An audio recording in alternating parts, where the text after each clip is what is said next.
George Bush and the CIA, they run our lives today, but don't worry. Be happy. Don't worry, be happy. That's my favorite Robin Williams movie, Mrs. Doubtfire. Oh, Miss Doubtfire is great. You could tell the whole time that they made that they were having a good time. I like Popeye, even though Robin said if you play it backwards, it's got a happy ending. You know? But it's just so bizarre. Yes. Okay, so what's funny about that movie is I think in time it has received retrospective praise. Yeah, because of what it is, and you know what to expect when you're watching it. I mean, a lot of movies are that way, that when they first come out, you're like, and then you realize it's not that it was ahead of its time, it's just that it stood the test of time. He exploded, right, with Mork and Mindy, and so much of that was successful because they just let him be him on that show, and you could tell. Popeye was his first movie. And it was pretty much an improv movie because it was Robert Altman that directed it, who did MASH. So a lot of it was just, they just kind of, he got the voice and and he was coached on that from Mark McCullum, who was another guitar comic that did a lot of voices and cartoon things. And he got it down, and you know, just the look, the Brutus and the olive oil and the you know, the sets they built too. Apparently, that's the thing. I guess so. They went to this island for like 3, 4, 5 months, and it's still there. I guess. I guess all of the beautiful sets that they made for Popeye are still there, and you can go see it to this day. Just like the Mystery of Oak Island, you'll be able to do tours of that place. Really? Even though they never found anything. Anyway, let's get back to. I just want to say that between the Huey and the Starship and Night Ranger, that was like 83, 84, 85. And then there was kind of a break in there, 86, 87, 88. Bill Graham loved me. Bill Graham was the rock promoter out there. And he loved me because I would open for anybody. I don't know what show it was, but we were at the Kabuki Theater, and I'd already been on stage, and I ran into him in the lobby. And there's people milling around buying drinks and doing exactly what I go, this is what you pay me for, isn't it? Yeah. To sell drinks.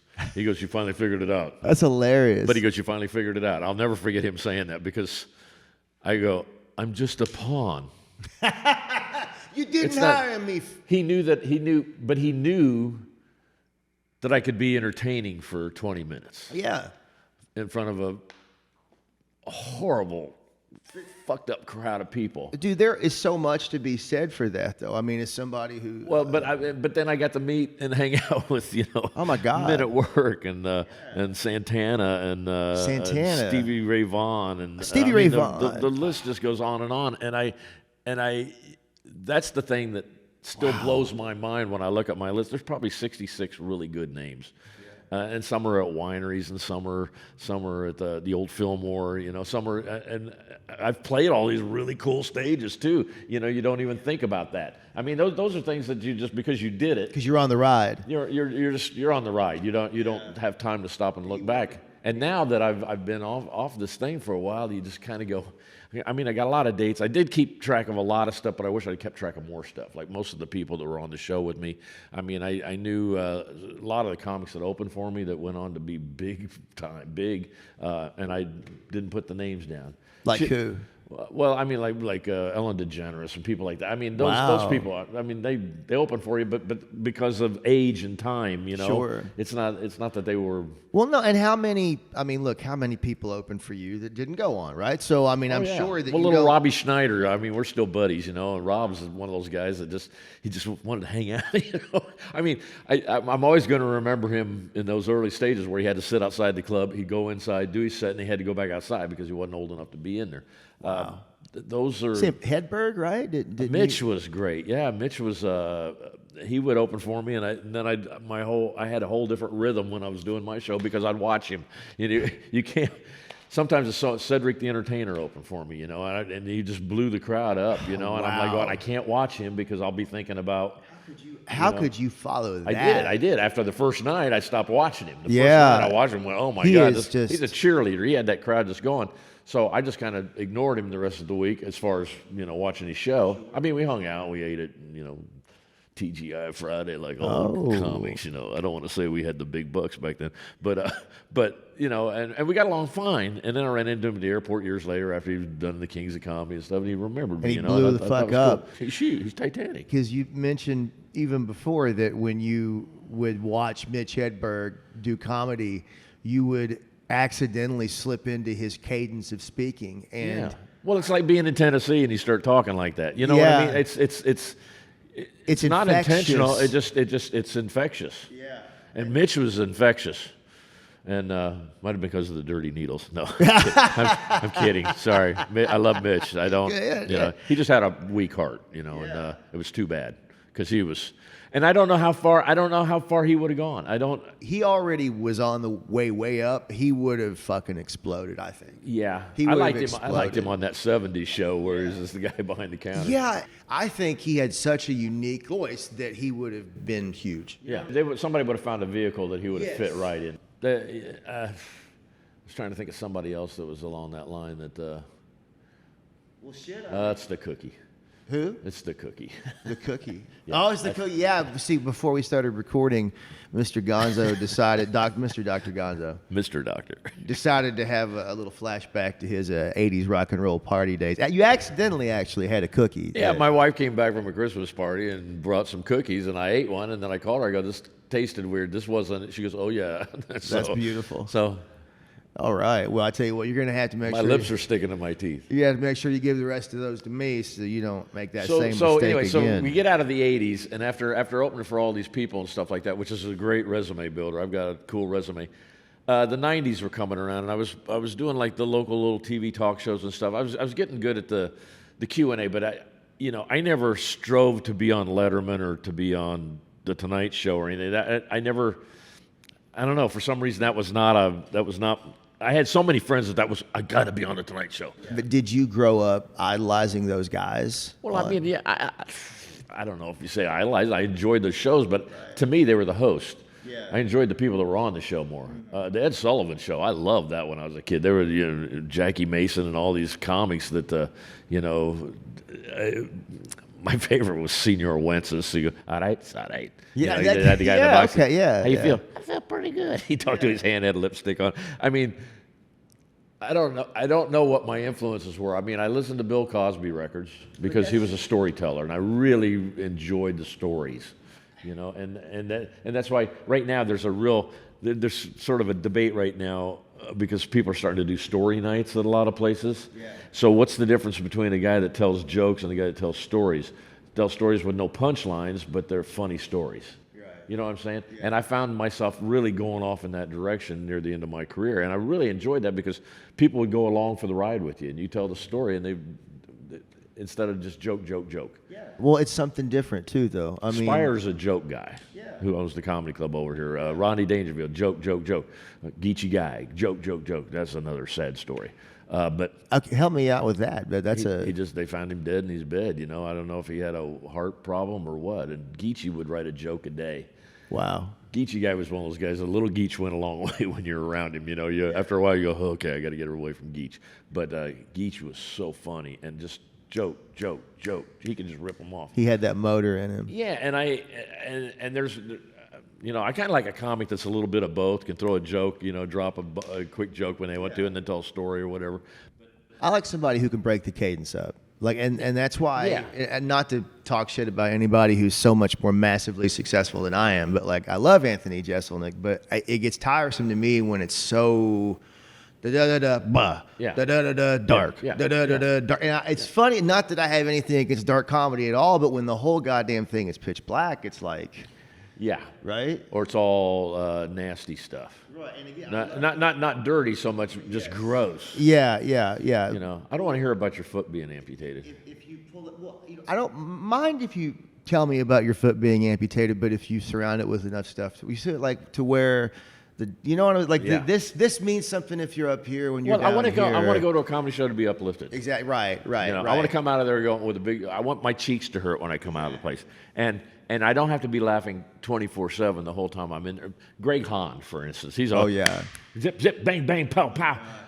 5 minutes into him, I was laughing so hard, and I just looked at my friends going, I don't know if I can handle another 40 minutes of this. And he went boom bang bang the whole time, and I did come out of there, but I was exhausted. Yeah. That's a guy that I've opened for him, and it's like it doesn't matter what I do. I can do nothing before Greg Hahn that will out. No, you're not going to out Greg Hahn. Right. Greg Hahn. I don't think anybody. No, it's you have somebody impossible. like Stephen Wright open for Actually, that would probably work out really well. It might, Because you would get. But now there's another guy that he came out and was in the comedy competition, and came in 40th out of 40.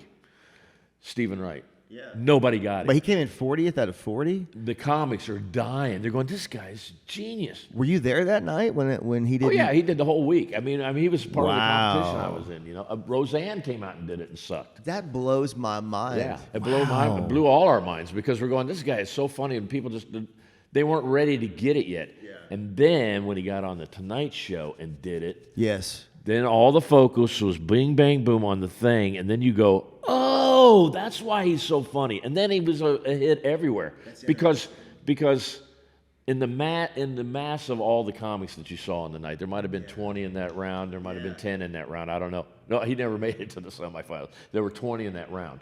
So by the time he came up there, they're just like going, this poor fucker. Yeah. That's what you felt like. You felt bad for him. I mean, that's what the crowd felt like. But he was just so. The comics are going, I get it. Yeah. Why don't they get it? Well, I can imagine though that if the crowd just, especially at that time in like the coke fueled '70s or whatever, like everybody's like, hey, hey everybody, what the fuck, this guy? 82, 83, whenever that was. I mean, and He's then overdosing. I was in Chicago with my first wife and my family doing something. And I knew he was going to be on the Tonight Show, and we got back to the hotel. Oh, so you saw the first appearance? I saw the first appearance because all my, I'd seen him in the comedy competition, and all my Boston friends are going, man, he's the funniest guy in Boston. How come it's not working here? And that made all the Boston guys, because a lot of Boston guys went to San Francisco before they went to L.A. or some stayed in San Francisco. I've heard that, yeah. But yeah. But Paula Poundstone's from Boston, Bobcat Goldthwait's from Boston. Wow. He goes on. But anyway, so we get back to the hotel, and so I watch him on TV, and Johnny got it. Yes. The crowd got it because he just came out, oh, okay, so you can do that in this. Yep. You can't do that when you're playing in a place that's big and a lot of drunk people, and, they want to tell us a jig joke. The TV, the old school TV, was a 4:3 aspect ratio. Okay. Now we have a widescreen aspect ratio. I think that has done a disservice in some ways to comedy. It's great for football. Oh, it's great for football. It's great for most cinema, basketball. Cinema, yeah, sure. But comedy, yeah, you're going, oh my God, look at the pores on that guy's nose. Yeah. Well, and not even just the HD, but when you frame it, most of the frame isn't the guy anymore or the girl. Right? Exactly. You are correct. See what I'm saying? Yeah, because you're getting all the. Yes. Oh, look at that stool with a bottle of water on the it. set, you're seeing the lights, and it subconsciously does something, I think. Right? Because remember when Johnny would come out in the 4:3, oh, yeah. He's right smack dab in the middle, and you would kind of see the back of the ship, but it was different. Well, it just accented him. Yeah. I like seeing pictures of a theater show where you see the curtains and the balcony things or whatever, and there's a good picture of the comic on stage, or maybe some of the MC walking off or whatever. I like those pictures. Yeah. But to watch a comedy show like that, you're right. You kind of lose... look, I can look at that. Yeah. It's almost like playing pool in the background. Yeah. It just doesn't focus you know what I mean? It's yeah. The thought. I never really thought of that, right. but you're right. Well, maybe you don't. I hardly watch any comedy anymore. Because I think I'm burnt out. When Chris asked me to come down to the club because he's just got a few people in there, he wants my laugh in the back. I understand that. But I don't want to watch comedy. Brother, I know. I understand that. I get it, man. You get to a point where you just go, I'm just burnt out. I don't want to, let me be back to normal. The reason I got out of it was so I could think like a human again. Yeah. Because when you're a comic, you're aware of everything around you, and you're constantly going, oh, that would be so funny. I could make, it's always, how can I bring it in and bring it out? Yes. And when you stop thinking like that, you can live life. Dude, and it also sadly... You can smell the roses. It can... take you to a dark place too when you, in your mind, go, well, some of the dark stuff, that's going to be really great. Well, the end of the 20th century, I saw a few rooms and I was strapped down a couple of times. But it just happened, you know. I mean, my wife left me, and things were shitty and everything. You know, here I was going back to school to do something that I thought she wanted me to do, get off the road. And I was really kind of thriving on wanting to get off the road. And after you've been on the road for a while, you know. It ain't all Guns and Roses, you know. I bet being on the road single and young single in the 80s. Young and single's one thing. It's another thing when you're married, you got a family, and you're trying to make a living. Right. You know, it was all fun and games, and then it was a job. Yeah. And when it switches over to that, the first 10 years were fun as hell. The second 10 years were brutal. I mean, it was just like I was in a lot of places, liking people I didn't like. You know, doing what I always did the show, I always did what I was told. What do you mean liking people you didn't like? Well, you come into some places, you know, God, these people are assholes. Oh, yeah, know? I know what you mean. You know, and I'm working with a couple of dick comics that I got to share a condo with that are assholes, just young and rude and stupid. I like that, though. Well, you put it that way, liking people I didn't. Are you saying that, like, you have to get into a relationship? Like, you can't piss off the guy that books you. I'm one of those guys that never wanted to burn a bridge. I went in this intentionally not to burn a bridge. I saw it. And I saw people get fucked, and who's got the power? Who's going to pay me at the end of the week? I got to like that guy for the whole week. Yeah, and plus they talk to... And act like I like him, exactly. Even though I just fucking can't. This guy's such a prick, you know. And then there aren't a lot of them, but there's people you just always feel like you got to like these people. And then you're on the radio. And some of the people are really great to be on the radio with because they know how to conduct an interview, and they've done it, and they're enjoying it. It's joyful, and you're there for a reason, and they know what the reason is, and I know what the reason is, and that's to promote the show, be funny. I'm going to give you something, you're going to give it back in return, and I love that. I've had some great times on the radio. I've had people call the radio station after I got off the air and go, Gonzo, you got to listen to this guy. Dude, I was in my car. I had to pull the fuck over. I was laughing so goddamn hard, you know, and you're like going, okay, it works. But that's because they were making it work with me, you know? Absolutely. And it's the same way when you work in a comedy club, that you want to be part of the team. You want to be part of the wait staff. You want to be part of the door people. You want to be part of the bartenders. You want to make sure that everybody, get them in, rip them off, move them out. Exactly. and do it with a fucking smile on their face so they don't know that they just spent $200, you know? Yeah. And left a pack of cigarettes with a fucking half a gram and a $20 bill stuck in it. How often did that happen? Oh, I always check the cushions. I can't even imagine. there were times when I'd find an empty snow seal, you know, the thing that cocaine came in, and I would write "not a winner, try again," fold it back up, and then let a waitress find it later, and they're sneaking around, and then you hear, "You son of a bitch!" That's hilarious. So there were games we played, but you knew which room you loved to work in, and you really looked forward to going there. And if you were lucky, it worked again. Yeah. But sometimes you go back and it just didn't feel the same. And that's sad. It's like it is sad. What happened to these people? You ever have like a one night stand with a chick, and it's like the best fucking weekend of your life, and then you see her on the street, you know, because you were on the road a lot. I'm sure at some point you hooked up with a chick or whatever, and you're like, man, she was beautiful. You think about her, you know, maybe in the back of your mind, you think maybe one day you see her again, and it's not the same. No. It's like that with a club. Well, my dad always said, you can never go home. You can never go back, is how he said it. And you can go back. Just don't expect it to be what it was. And that's kind of what happened when I moved back home. I moved back to my hometown. This is the beginning of the 90s, and things were rough with my wife. Everything was crazy. She wanted to stay in California. I go, I'm working every minute of every day to afford to live in California, you know, and you're working full time, and we're still having a hard time paying the bills. Yeah. And I go, if we move back to Illinois, I can work half the time. I can be around more. We can spend more time together. We can do... So we ended up doing, I moved back first, and then she moved back. But in the meantime, you know, it was me readjusting to a small town. But I only had to be on the road 2 weeks out of the month instead of 4 weeks out of the month. I bet that was killer, right? I mean, when I was in the Bay Area, I would work around the Bay Area, but I was still an hour, 2 hours out from where I live, doing a show. where I don't have to be all the way across the country. Yes. But I always put 2 weeks together on the road and 2 weeks at home, so they could balance out. And I kept my fan base, but it just was brutal. And then the 90s, as things kept going, you know, once I moved back here, God bless the Midwest comics. I had no idea they could drive 12 hours and do a show. Yeah. I was lucky if I could do a show after 8 hours. Yeah. One of the weirdest things was I drove to Arkansas. It was 8 hours, and I was going to do the Wednesday night show the first night of the week. And I got there, and the guy goes, "Hey, man, it's 5 o'clock.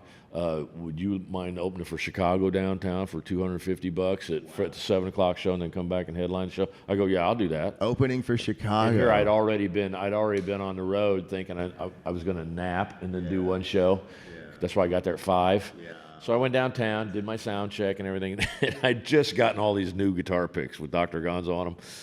So I got there, I did the sound check, and on top of every amplifier was like a pile of Chicago guitar picks. And I picked them up, and I go, "Oh, they're Fender mediums, like the same gauge as mine." I took all their picks, I put all these Dr. Gonzo picks up, and then I never saw them because I had to go back to the club and do the show. So who knows what they saw and if they got pissed off at me or... That's Dr. hilarious. Gonzo, is that the guy that, you know, maybe someday I'm going to come across a guy in Chicago and say, "Did you ever... I wonder what happened to all my picks." I bet they were furious, dude. Probably. I bet they were. I mean, they were the same size and the same Who gauge. the fuck is Dr. Gonzo? And I'm flicking them out in the crowd. Yeah. You know? Wait, what year? Was this in the 90s? This was early 90s. I was during that Peter Cetera fucking shit years. No, he was gone. Oh, never mind. All right. He was gone. Okay. He was gone because the guys were... Fuck him. I was asking the crew, the road guy was tuning the piano or doing the piano or whatever, and I go, "I've been trying to play Color My World my whole life. As time goes on, I realize just what you mean to me. Down, now that you're near, did your love. I go, "What's this chord?" And the guy goes, "Oh, that's da-da-da-da." I went, "Oh." That's awesome. You know, and so I go, "What's this chord?" So then I went home and I played it for about a week, and then I forgot the chord. Of course, yeah, that's the way it goes. But so anyway, so now it's starting to get grueling because I bought a house, but my payments were a lot cheaper than what I was renting out in California. Hell yeah. My car, one of the cars was paid off, so I wasn't paying 2 car payments. She moved back. Joe started 2nd grade, and I just got, you know, all these comics that I knew that I'd helped out west that had come from the Midwest were helping me get into Dayton, Ohio, St. Louis, Missouri, Kansas City, Omaha, Des Moines, Wisconsin, Indiana. So suddenly I became a Midwest road comic who still, like every month or 2 months, about every 2 months, I'd fly to California and do some shows out there because I could still get booked out there. Yeah, you had the connections. And I go, "Okay, if I pay this much for the ticket and do this and stay at this guy's house, okay, I'm making money." Yeah. But I was booking myself.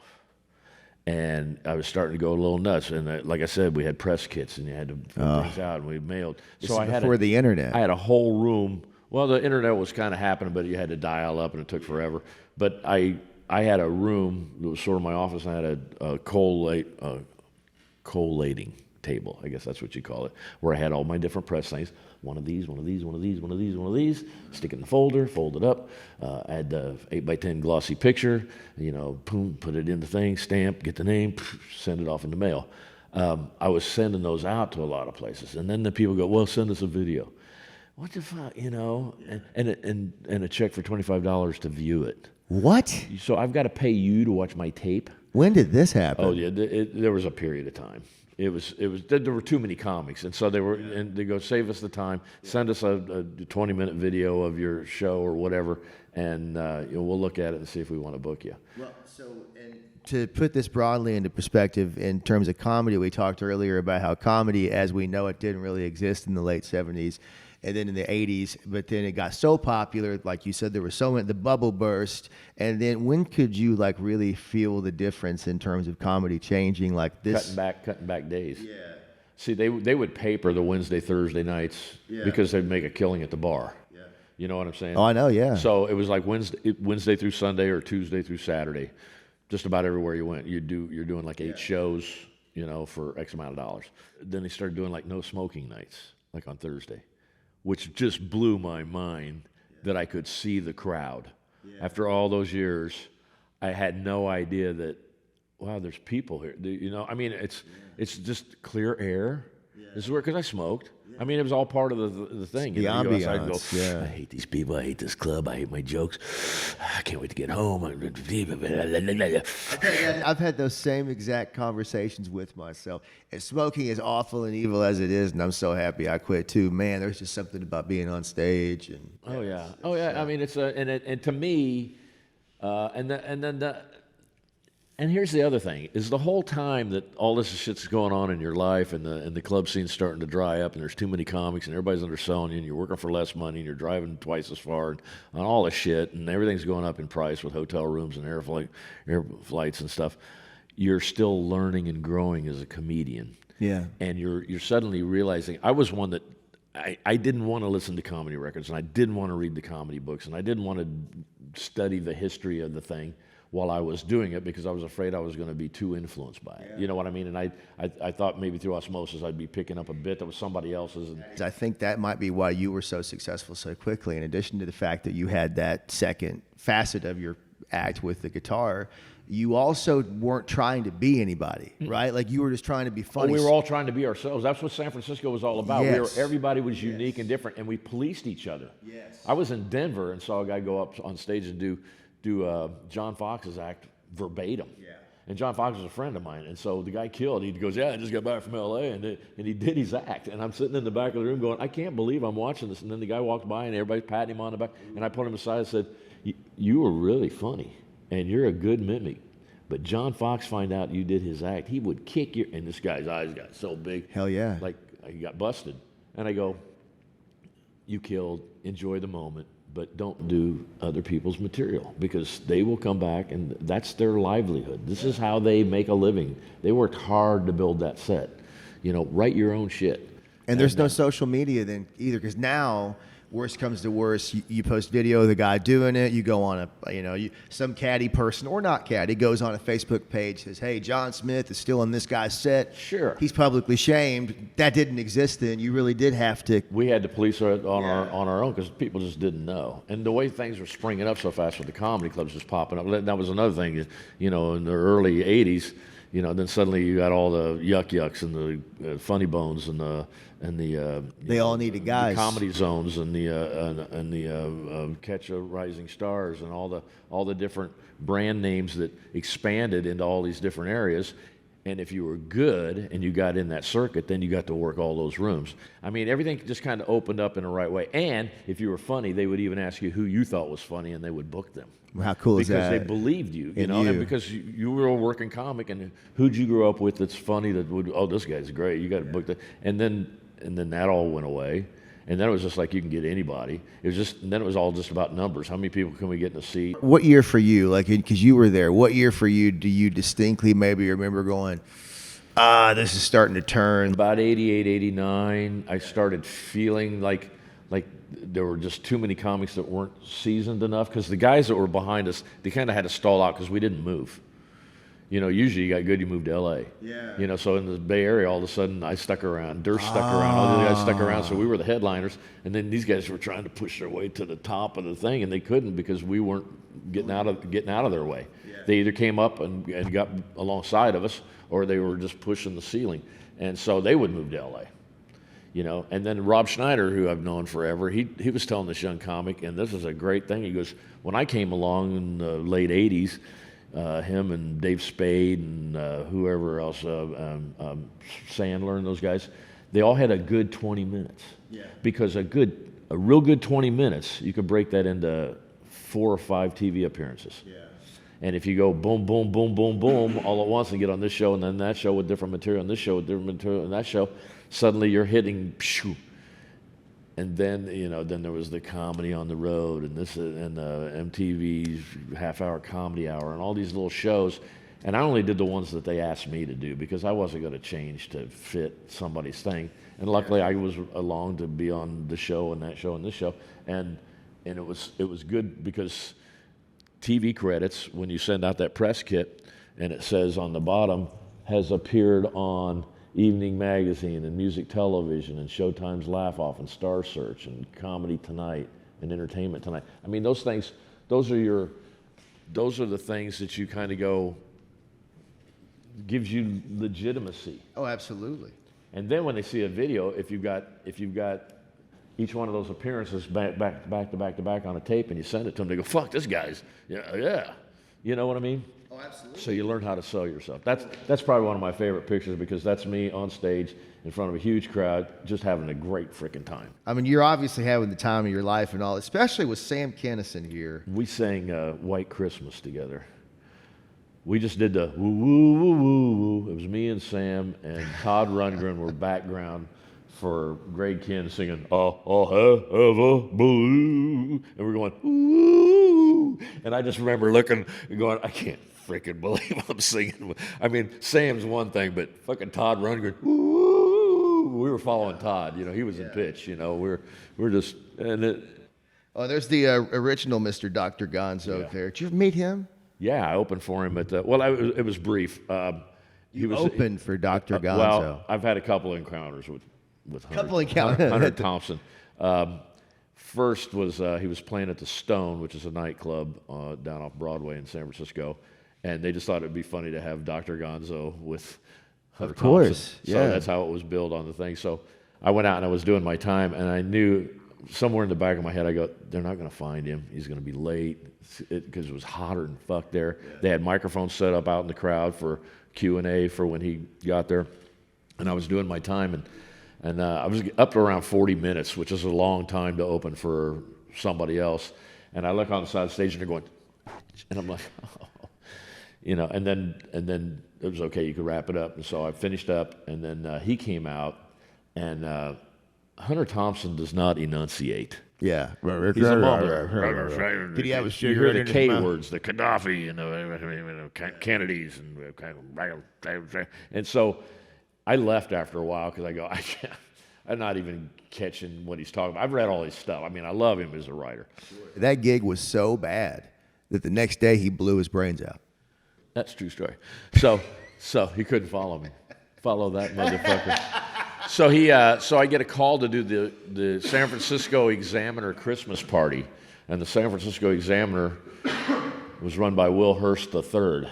Okay, Will Hearst, his sister is Patty Hearst. Oh wow! Oh it's my the whole God! Hearst deal, you know. Was Patty there? Oh yeah. Oh, she was there. She was there. Everybody was at this party, man. Oh man! And there were Santas everywhere. And so I'm doing my show, and he'd sent me half the money up front, and then I was supposed to see him after the show, Will Hearst, and he was going to give me the other part of the check.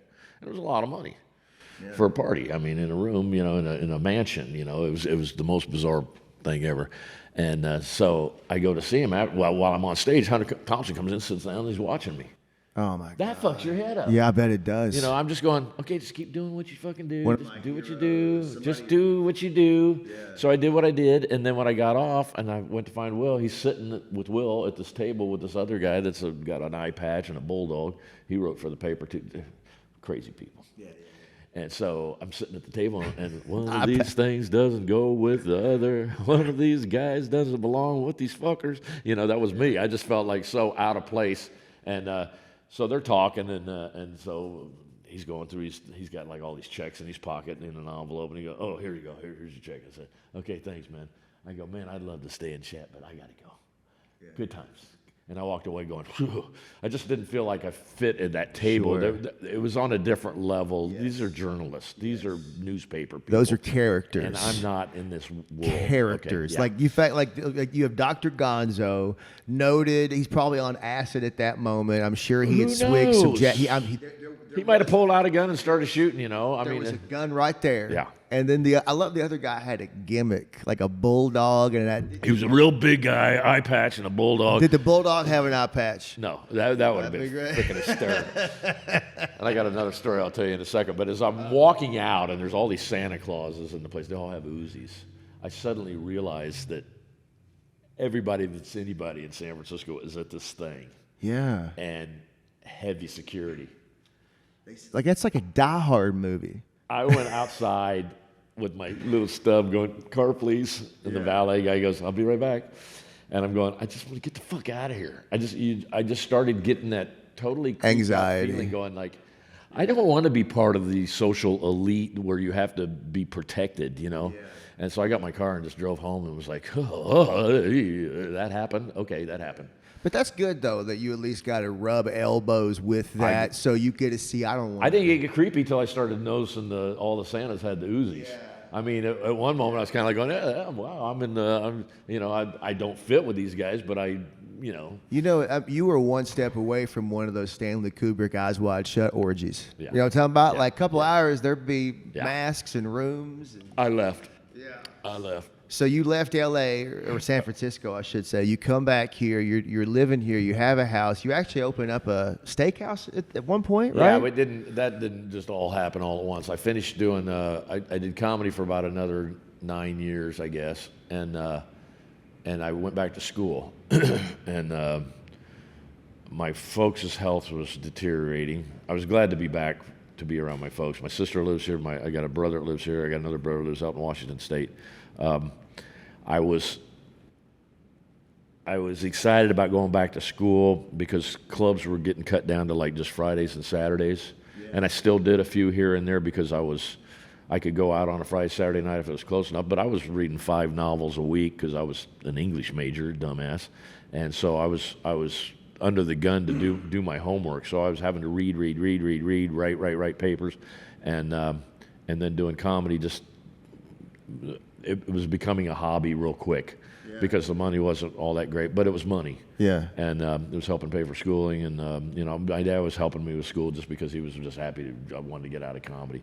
Well, then my dad ended up dying in the middle of all this, having strokes and all this stuff, and then my wife left me, and then I went kind of loony and got checked in, but I graduated.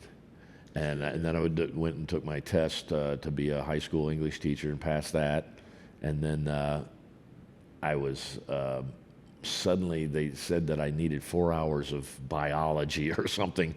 That was one requirement that was not met. I'm like, I went back to school for 3 more extra years after I'd already had another degree. And I'm like, what do you mean I missed 4 hours of biology? What's this got to do with what I'm doing? So I went over to Lincoln College where I'd gone to school years ago. It's a JC. And they had a crash course, a 3-week, to just get credits. It was I needed 5 hours, and they had a 4-hour course on environmental biology. So I signed up for that. I said, can I write a paper for an extra hour? Oh yeah, sure. So I wrote this whole thing about recycling. It was all under the same tent. And while I was there, I was offered a teaching job at the junior college without a master's, but they go, we'll pay for your master's. Wow. This all fell into I didn't send out any resumes here. I'd taken a whole semester of how to write resumes and sell yourself to get a high school teaching job. Yeah. Next thing you know, I'm teaching at junior college level where I can cuss in class, which is way cool.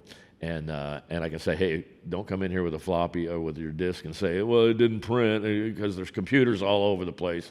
And if you don't turn something in, you get a 0. Right. Sorry, you're an adult. Somebody's paying for your school. And if you don't want to come, that's your problem. But my class is filled up because everybody wanted to take Mr. Means' class. That's awesome. Because I was entertaining. Yeah. And that was my whole concept of going back to school is if you laugh, you learn. Yeah. If you're enjoying what you're learning, you remember it. I didn't want to do all this memorize, so you get a grade. Let's read this, discuss it, talk about it, have fun with it, and then we'll write. And if you can talk, you can write. That was my whole thing. Well, it goes beyond regurgitation of facts, right? I mean, you're actually and it's kind of an objective thing. I mean, you're kind of you're writing stuff. Let's figure out how to make it good writing. Yeah. And I figured out good writing is not putting too much shit in there. Yeah. Get rid of the garbage and just get right to the point. And when you get right to the point, you're writing so much better, and it's so much easier to read, and it makes more sense. And so I was teaching them how to communicate on a different level, and a lot of the kids were just rich kids out of Chicago, whatever. Some didn't care. And then my 3rd year teaching got a little weird. They gave me some kids that shouldn't have been in college, but their mom and dad had money, and it was like teaching 3rd graders, and I went off the deep end again. So I got to wear a jacket for a little while again. So. You just got frustrated with the... I was really enjoying the teaching part of it when I was teaching. Yeah. This was babysitting. Yeah. And I had these kids in the morning and the afternoon for five days. I mean, why did you dump that on me? Did you think I could just, he's the kind of guy that could handle this. No, I went off the deep end.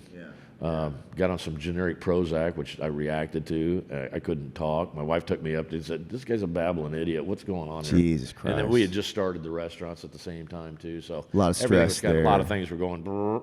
I could have handled it if I wouldn't have gotten those kids. I could have taught, run the pizza place, had a good time, but it set me off the deep end. So that was the end of my teaching. And then I subbed for a while just because I had the credentials to do it. But the restaurant kept me pretty damn busy. We did that for 11 years. And my wife went through cancer 2 times during that. That was another stress thing. So, so reality.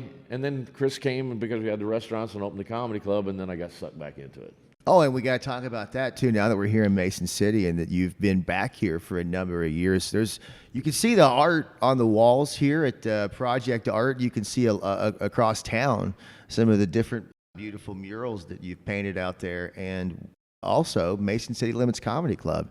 Chris Spire, who is a good friend of yours and mine, and he's one of the comics that you knew, right, when you were on the road? Yeah, I met him when I first moved back to Illinois, or I might have met him just before I moved back here. But then when I lived here with my first wife, for the 8-9 years, whatever, Chris on road trips would stop off at our place on the way to Iowa or something, going from Ohio, heading west, and we stayed in touch. And then we produced a couple of comedy shows here and there, and had my friend Will Durst come back because he always liked to visit, back here. He's a political comic. And his wife Debbie, who's just funny as hell, and we kept things alive. And also during the '90s, I was writing radio plays that we were doing up here at the. It wasn't the movie theater then; it was the Nashville Country Opry, is what they called it. That's cool. I bought it, so we used the stage to do like old time radio plays. Yeah. That was one of the things I was talking about. When you grow as a comic, somebody that I really had forgotten that really turned me on when I was a kid was Jack Benny. And I started watching these old Jack Benny programs, and he could get 3 laughs off one line because he turned and looked or did something with his hand. And I studied that, and I started getting more laughs per joke because I would pause, or I'd do this, or I'd just give a look. And again, you grow as a comic. But so as I was doing that, I started listening to these radio plays. And they were writing picture jokes, because on the radio you've got to paint these pictures of what you're talking about. Yeah, theater of the mind. Theater of the mind. And so I started writing radio plays. I made up a town called Middleville, and I went over to Middletown and took a picture of the water tower where you just saw the part where it said Middle, and just made up Middleville and used that for the promos. And it was called Elmore's Family, and it was about this guy Elmore Ridley and his wife, and he had a monument motorhome place. We get you coming and going, and his wife did chainsaw art. I mean, it's just bizarre. Anything where you can incorporate sound into things, because he would chisel the tombstones. On a dark and stormy night. Yeah, he could do all these things. And so we had a sound effects table. We had sound cues for background music or background sounds. And people, all they had, we'd just do a read through and then we'd do it live. And then we'd record it, and we did like 10 of them. And it was so much fun because I just went around town and collected people that had weird voices. Yeah. Some of them had natural talent, others not so much natural talent, but they had that voice that would just cut through glass. And I had a blast with that. So I got involved in the community. It was $5 to see the show, and all that money went to the food pantry. That's awesome. I give it to the church, and they divvy it up or whatever. And because I didn't need it, I was still doing comedy. So I've done a lot of things in the small town, and I love the small town, and it's gonna stay alive regardless of what I do. We've got a school, we've got a pool, we got a nursing home, we've got doctors, we've got dentists, we've got a grocery store, we've got gas stations, we've got the movie theater, we've got a comedy club, we've got some restaurants. We've got the things that keep a small town alive, where you can stay here and survive without going out of town. Because we got a Dollar General and we got a Casey's, and you can, we've got the things that are keeping people from just going to all the box stores and just putting everybody out of business. We're still reinventing because we don't have the hardware store, we don't have the clothing store, and we don't have the, blacksmith. We need those. You got to have the typewriter. I'm going to shoot my horses. Yeah, well, we got a lot of them. Mason, by the way, MC Limits Comedy Club, is that website.com? I don't know. I think something like that. MCLimits.com, Mason City. And it's a nice room. I mean, you got these old buildings with the tin ceilings and the cool look. Oh, yeah. And just, use them. Use them and use them to make people come in and go, I feel like I've gone back in time here, but at the same time, it's something new and fun and exciting. And it is. No asbestos. And I love. Now, do we have that guarantee? Do we have the no asbestos guarantee? I can guarantee the buildings I own and the one that Chris has, because if there was any in there, it's gone. Oh, nice. I would just, if I owned it, I would say it and be like, well, shit. Yeah, breathe deep. Breathe deep. No asbestos. But you're back here now, man. And honestly, when you got back here, obviously you've helped the comedy club along. We did a lot of shows up at the movie theater, so that got people to go back to it again. Because when we were kids, we lived at the movie theater. That was, I mean, we saw every Planet of the Apes movie, and any scary thing, they showed a lot of first-run movies. To Sir with Love. Oh, that's a great movie. Yeah. Lulu singing. Yeah, anyway. Who said you never became a rock star? Dr. Gonzo, everybody. Hey, by the way, I know that you're out of the comedy game. I'm not plugging anything. I got nothing to plug. Nothing I'm selling plug, my place. I'm selling these buildings, and I tell you what, we've got the most beautiful loft upstairs. It's almost 1,700 square foot. It's like a New York apartment with an exposed brick, and it's beautiful. We gutted it and started from scratch, and it's got real high ceilings. It's just really a nice space. And then we got the downstairs. We got 2 great big storefronts here that I'm looking for somebody creative that's going to utilize the downstairs and keep some businesses going. I don't want to turn it into a storage space, but I want people to get into a small town and help it out by just being involved, and it's pretty easy. If you'd like to open an opium sex den, maybe reach out to Pot Store. There we go. I'd love that. Shoe shine place, pool hall. There we go. Maybe all at once. You could do all those things. I mean, just come up with something. Use your imagination. Upholstery shop. You got a whole bunch of chairs you can upholster. Well, while you're doing that, you can hit that subscribe ski button on this special On the Road episode of the 217 Probcast. Dr. Gonzo, thank you so much, man, for taking us down this trip of memory lane. I mean, my goodness. And if you do have plugs though. If they want to check out some of the stuff that you have videos of, right, online, you can go to YouTube and plug in Dr. Gonzo comedian. Yeah, you got to put comedian, or you'll get a bunch of Hunter Thompson stuff. Yeah, probably. Dr. Gonzo comedian, or John Means comedian. John Means / Dr. Gonzo. Or maybe that Blue Muppet guy. You might get a little. Yeah, you might get that guy, or Trapper John, MD. There you go.